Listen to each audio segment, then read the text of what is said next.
फिर उच्चाटन कर दे बस उसको तंत्र कहते हैं, ये गलत है। प्रत्येक साधना तंत्रात्मक भी है, प्रत्येक साधना मंत्रात्मक भी। कोई भी साधना संसार की गायत्री मंत्र को तंत्रात्मक रूप से भी सिद्ध कर सकते हैं, मंत्रात्मक रूप से भी सिद्ध कर सकते हैं। किसी भी मनुष्य को तंत्रात्मक रूप से भी सिद्ध कर सकते हैं, मंत्रात्मक रूप से। अभी मैंने उदाहरण दिया कि तुम्हें 5 रुपये देने पड़ेंगे, ये तंत्र स्वरूप है, आप कृपा करके 5 रुपये दे दीजिए, ये मंत्रात्मक।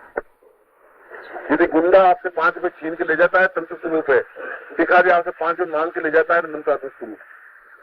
ये डिफरेंस। इसलिए जब भी मंत्र में मंत्रात्मक स्वरूप करना है तो म की ध्वनि है, मोटा स्थूल अंतर बता रहा हूं, और ग की ध्वनि तंत्रात्मक स्वरूप। ये मूल तो प्रत्येक में लागू नहीं होगा, मोटे स्थूल रूप में, क्योंकि इसकी माइन्यूट जाएंगे तब तो कुछ और अंतर निकलेंगे। और मोटे रूप से जहां म की ध्वनि है वह तंत्र स्वरूप है, और जहां म की ध्वनि है वह मंत्र स्वरूप है। कई ऐसे मंत्र होते हैं जिससे म और ग दोनों ध्वनियों को शामिल कर लेते हैं। जो गुरु ज्यादा समझ सकता है इसमें कितना भाग मंत्रात्मक देना है, कितना भाग तंत्रात्मक देना है, उसको मालूम है सामने वाला कितनी क्षमतावान व्यक्तित्व है। ये गुरु को पहचाने कि मेरे शिष्य में कितना दमखम है, इसीलिए उसको उसी स्टैंडर्ड से, उसी स्तर से ज्ञान देगा, उसी स्तर से उसको मंत्र देगा। एकदम से बिल्कुल ऑर्डिनरी से 8 साल के बच्चे को आदमी तलवार नहीं देंगे कि तू जा बस लड़ाई कर झगड़ा कर, वो अपना खुद का हाथ काट देगा। ये तंत्र भी उतना ही तेज है, मंत्र अपने आप में ठीक तलवार की तरह इफेक्ट करता है। हमने अभी केवल लकड़ी की तलवार से लड़े हैं जिंदगी में, धातु की तलवार देखी नहीं, स्टील की तलवार देखी नहीं है, इसलिए उसके इफेक्ट को भी देखा नहीं। आवश्यकता इस बात की है कि हमारे शास्त्रों में कहा गया है कि प्रत्येक साधना, तंत्रिक साधना खास तौर पर कहा है गुरु के सामिप्य की जानी चाहिए। और इसलिए कहा है कि वह इस बात को समझता है कि इसमें दमखम कितना है, इसलिए मंत्र अपने आप में तीक्ष्ण होते हैं। मगर ये साधनाएं ऐसी है नहीं, व्यक्ति हर एक साधक समझता है मैं बड़ा सिद्ध हूं, मैं बड़ा ताकतवान हूं, मगर यह गुरु देख सकता है कि इसमें कितनी क्षमता है और इसको कैसा तंत्रात्मक स्वरूप देना चाहिए, कितना मंत्रात्मक स्वरूप देना चाहिए। एक बार हौसला होने के बाद में फिर कोई घबराहट नहीं है, थोड़ी दमखम की जरूरत है। और ये दमखम में न्यूनता इसलिए आती है कि उसको पूरी गुरु के प्रति आस्था नहीं है। यदि आस्था है मेरे पास बैठा है फिर चिंता की जरूरत नहीं। आधी रात को अगर मैं अपनी पत्नी को कहता हूँ मेरे साथ चल, तो उसको कोई घबराहट नहीं होगी, मेरे साथ चली चलेगी, क्योंकि उसको पूरा भरोसा है कि मेरा पति मेरे साथ में, उसको डर नहीं है कि मार देगा, कि मार में कोई बूट लेगा, ऐसा कुछ डर नहीं है, क्योंकि पूरी आस्था है। जब एक पति के प्रति इतनी आस्था है तो जब भगवान मेरे सामने है, महाकाली मेरे साथ है, तो क्या बिगाड़ देगी, या गुरु मेरे साथ में तो फिर क्या चिंता है। यह आस्था में न्यूनता होने की वजह से ब्रह्मचारी वाली आस्था, उनको आस्था में न्यूनता थी कि गुरु जी साथ में है कि नहीं, मगर पूर्ण आस्था है गुरु साथ में, फिर कोई घबराहट की बात नहीं, तो घबराहट हो ही नहीं सकती थी। साधना में भी गुरु की इसलिए जरूरत है। और प्रेम बीज, संसान जागरण बीज, पूरे संसार को जागृत केवल प्रेम बीज के माध्यम से किया जा सकता है।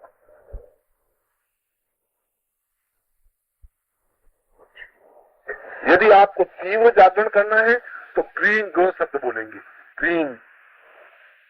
यदि आपको मध्यम स्तर से जागृत करना है तो प्रीं मो।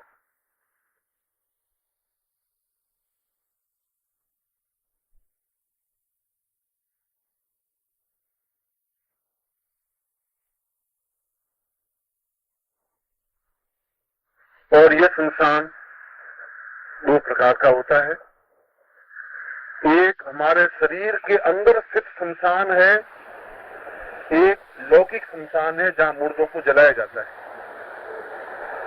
जहां मुर्दों को जलाया जाता है वह भी संसान है, और शरीर के अंदर जिसको हम अपने आप में दबोचते हैं, अपने शरीर में सैकड़ों इच्छाओं को हमने दफन करके रखा है। कई बातें हैं जो हम कह नहीं पाते हैं। मुझे गाली देने की इच्छा होती है, मैं गाली दे नहीं सकता, एकदम से जबान रुक जाती है, उस गाली को मैं दफन कर देता हूँ। किसी के प्रति गुस्सा नफरत है तो मैं कहता नहीं हूँ, उसको मैं दफन कर देता हूँ। ये सारी दफन करने की जो जगह है वह भी हमारे शरीर में एक शमशान।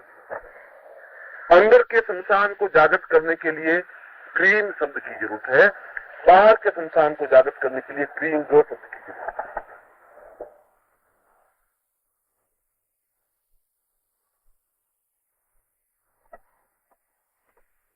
यदि आप कभी शमशान में जाकर के और सर्पस्थियों की माला मंत्र जाप करते हुए या पहन करके और क्रीम मंत्र की आप 4-5 मालाएं फेरे तो आपको खुद को समझ में आ जाएगा कि क्रीम मंत्र में कितनी ताकत है। यह मंत्र अपने आप में, ये बीज कितना ताकत फोर्सफुल है, ये उस समय महसूस हो सकता है, यहां बैठे महसूस नहीं होता, क्योंकि सारा शमशान स्वतः जागरण होने की क्रिया प्रारंभ हो जाएगी। पहले धीरे धीरे होगी, फिर तेज होगी, फिर बहुत तीव्रता होगी, बहुत ज्यादा तीव्रता होगी। जितना आप इस मंत्र को जपेंगे उतनी तीव्रता मिल जाएगी। यह मंत्र उतना ही ताकतवान है, क्योंकि बीज अपने आप में कंप्लीट मंत्र है। और क्रीम बोलेंगे तो अंदर का सारा शमशान जागृत होगा, अंदर का सारी हमारी न्यूनताएं समाप्त होंगी। शमशान में चीज समाप्त होती है, पैदा नहीं होती, विसर्जन होता है।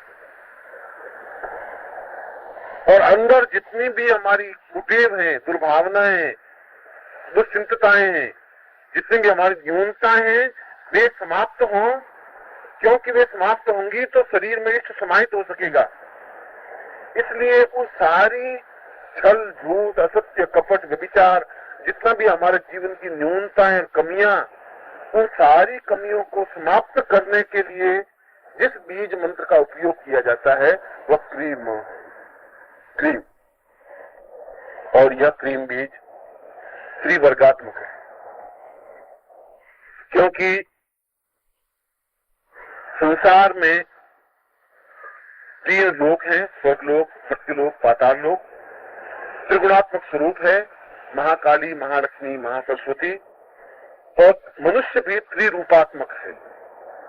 मनुष्य अपने आप में राक्षस भी है, मनुष्य अपने आप में मनुष्य भी है, मनुष्य अपने आप में देवता भी है। हम कई मनुष्यों को कहते हैं कितना देवता आदमी है ये, कितना भला आदमी, और दूसरे मनुष्य कहते हैं बड़ा राक्षस पिशाच था, बहुत। हम मनुष्य को राक्षस कहते हैं, मनुष्य को देवता कहते हैं, और मनुष्य को मनुष्य भी कहते हैं।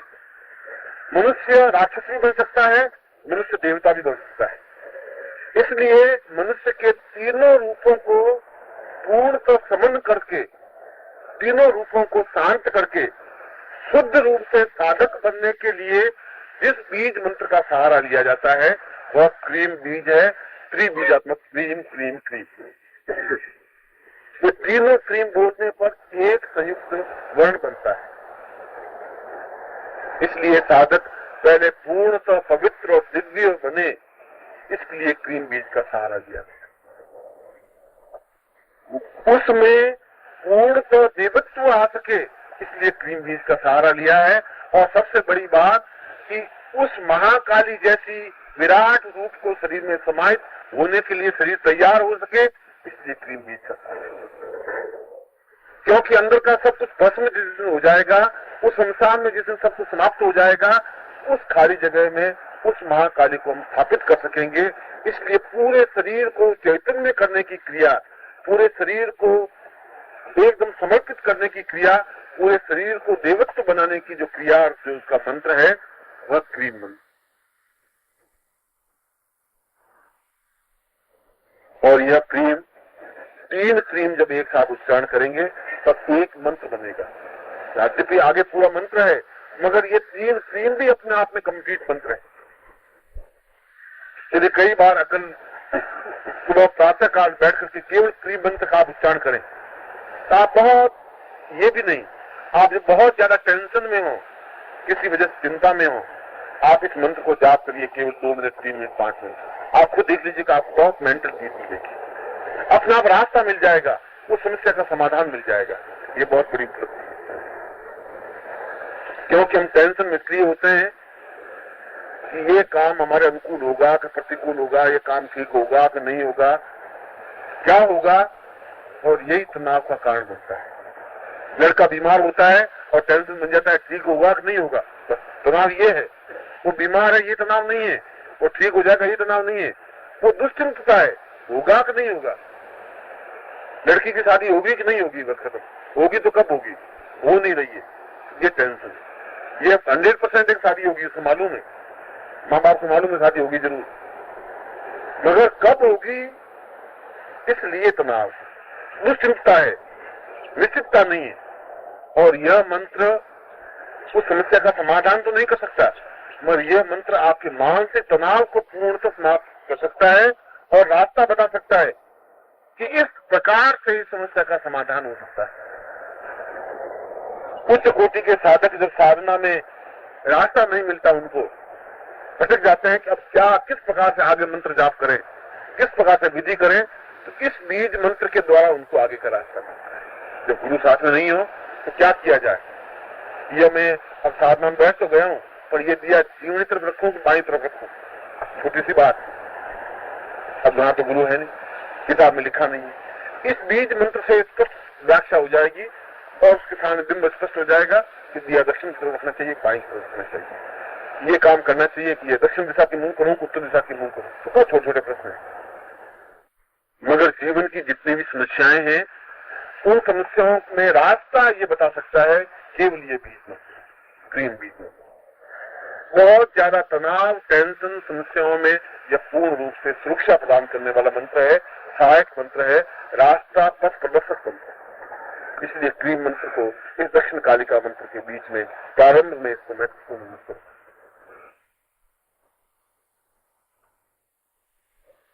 इस ग्रीन मंत्र के 6 भेद हैं, वो आपको समझ लेने का। मैं क्रीम शब्द की बात नहीं कर रहा हूं, वो तो अपने आप एक लंबा चौड़ा फिर विषय है, मैं तो क्रीम बात कर रहा हूं। पहला, 3 क्रीम बीजों को एक साथ बोलने से या उच्चारण करने से समस्याओं के समाधान में अनुकूलता प्राप्त होती है। आप इसको टेस्ट करके देखें। ये सारे यहाँ की जो साधना है वो सारा टेस्टिंग आपके जीवन में उपयोगी है। प्रत्येक कार्य केवल थ्योरेटिकल नहीं है, प्रैक्टिकल बता रहा हूँ। आप इसको प्रत्येक जीवन में प्रैक्टिकल करके देखें, हर बार आपको ये मंत्र, ये विधाएं, ये ज्ञान आपको हेल्प करता रहेगा। जीवन को ज्यादा सुखमय बनाने का मतलब तो यही है कि हमें अनुकूलता कैसे प्राप्त हो सके, वो विधि, वो तरीका, वो सिस्टम। केवल क्रीम बीज का उच्चारण करने से महाकाली के स्वरूप को शरीर में समाहित करने में अनुकूलता प्राप्त होगी। इष्ट को समाहित करने के लिए केवल क्रीम बीज का उच्चारण करना चाहिए, जातक के साथ उस महाकाली के चरणों पर या आंखों पर दृष्टि निक्षेप करते हुए, एक टक देखते हुए केवल क्रीम बीज का उच्चारण करने से महाकाली शरीर में समाहित होगा।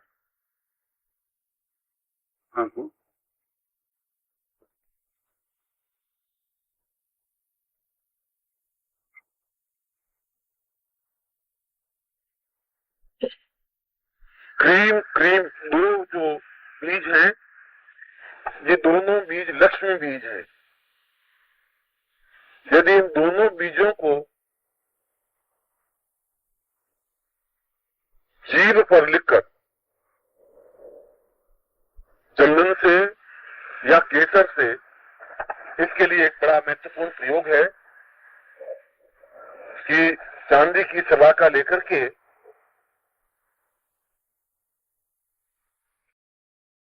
नमस्कार। अगर आप सद्गुरुदेव डॉक्टर नारायण दत्त श्रीमाली जी के शिष्य हैं या फिर उनकी दी हुई शिक्षाओं से और ज्ञान प्राप्त करना चाहते हैं तो हमारी चैनल को जरूर सब्सक्राइब कीजिए और नए वीडियोस की जानकारी के लिए बेल आइकन दबाएं।